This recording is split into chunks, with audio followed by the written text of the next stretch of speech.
नमस्कार. आजच्या मीटिंग मध्ये आपले स्वागत आहे. आशा आहे मागच्या आठवड्याचा आयडिया व्हिडिओ आवडला असेल. मागील आठवड्यात आपण आपल्या पाल्यांसोबत गप्पा गोष्टी करून त्यांच्या आवडीनिवडी जाणून घेतल्या.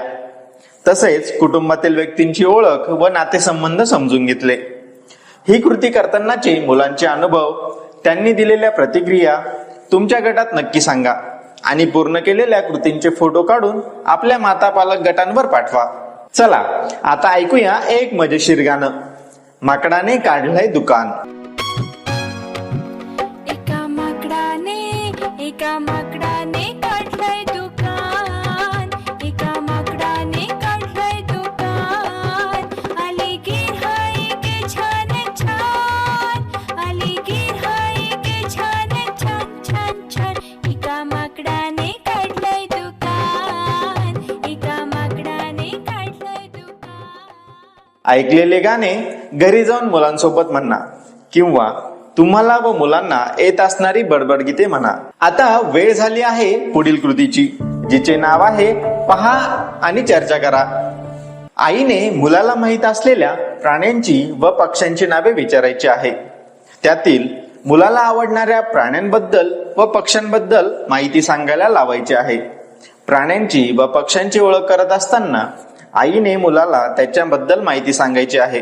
जसे हा प्राणी कुठे राहतो, काय खातो, त्याचा रंग, पाय, आवाज इत्यादी बद्दल चर्चा करावी. आरुषी, माहित असलेल्या प्राण्यांची नावे सांग. कुत्रा, मांजर, गाय, बैल. माहित असलेल्या पक्ष्यांची नावे सांग.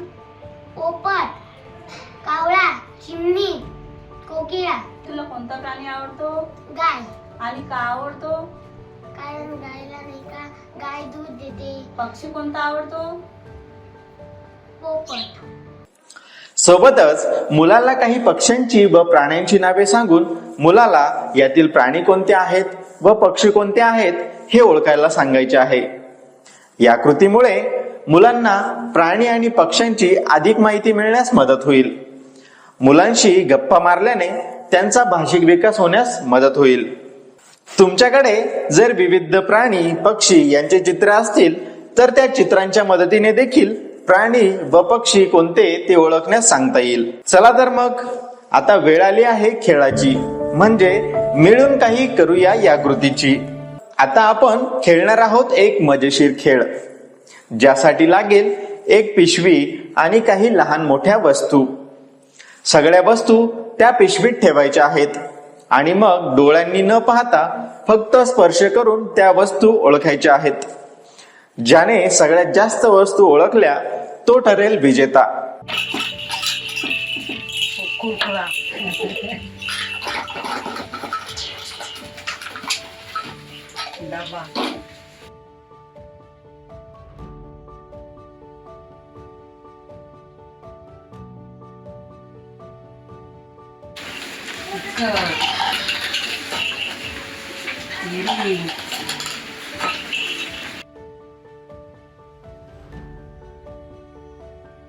आता हाच खेळ तुमच्या मुलांसोबत देखील खेळता येईल.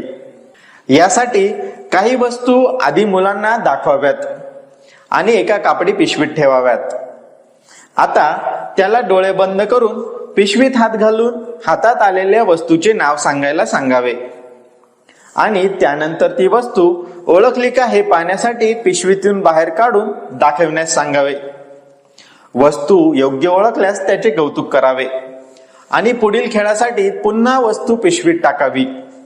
अशा प्रकारे सर्व वस्तू ओळखेपर्यंत खेळ सुरू ठेवावा. आशा आहे की तुम्हाला हा मजेशीर खेळ आवडला असेल. तेव्हा तुम्ही तुमच्या मुलांसोबत नक्की खेळून पहा. यामुळे मुलांचे स्पर्शज्ञान व स्मरणशक्ती वाढण्यास मदत होईल. आता पुढील कृतीकडे जाऊया. ती आहे घरी जाऊन मुलांसोबत कृती करूया. पालकांनी आणि मुलांनी मिळून लहान मोठ्या आकाराचे 5 कागदाचे बोळे किंवा मातीचे गोळे बनवावेत. मुलांना हे गोळे लहान ते मोठ्या क्रमाने आणि मोठ्या ते लहान क्रमाने मांडायला सांगा.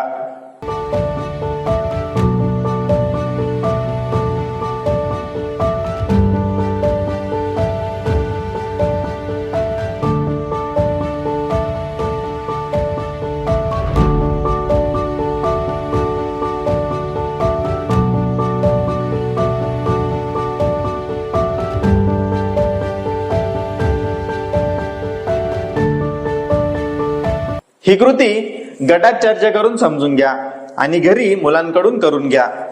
चला तर मग कृतीपत्रिका मुलांकडून कशी सोडवून घ्यायची यावर चर्चा करूया. मुलाला आवडणाऱ्या प्राण्यांचे चित्र वहीत काढायला सांगावे. त्यानंतर त्यात रंग भरण्यास सांगावे किंवा मुलाच्या वहीमध्ये त्याच्या आवडत्या पक्ष्याचे चित्र काढून मुलाला उपलब्ध साहित्य जसे की वर्तमानपत्रातील रंगीत कागद, डाळी, सुकलेले पाने यांच्या साहाय्याने चिकटकामातून चित्र पूर्ण करण्यास सांगावे. तुम्ही या कृती घरी मुलांसोबत करताना तुम्हाला आलेले अनुभव, अडचणी प्रत्येक आठवड्याला गटात नक्की शेअर करा. आजच्या कृती इथेच संपत आहेत. अशाच नवीन माहिती आणि कृतीसह पुढील आठवड्यात पुन्हा भेटूया. तोपर्यंत स्वतःची आणि मुलांची काळजी घ्या. धन्यवाद.